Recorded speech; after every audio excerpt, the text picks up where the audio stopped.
Good morning and welcome to today's positive news. And this one hits a little close to home.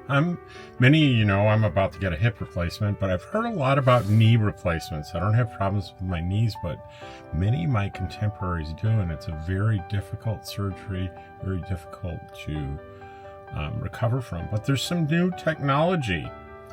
And the article is titled, Serious Knee Injury Repair Significantly Improved with Cartilage Grown from Nasal Septum Cells. Engineered cartilage from nasal septum cells is helping treat complex knee damage, according to researchers in Switzerland who have developed the implants.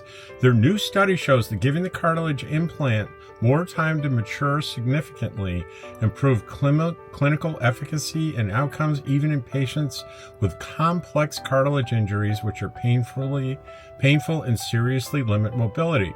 The work also shows that the method could also be suitable for the treatment of degenerated cartilage in osteoarthritis, says the team from the University of Basel. They explained that an unlucky fall while playing football or skiing can end an athlete's career, and such damage to articular cartilage does not heal by itself. It also increases the risk of osteoarthritis. Researchers at the University of Basel Hospital have been working on the new method for several years.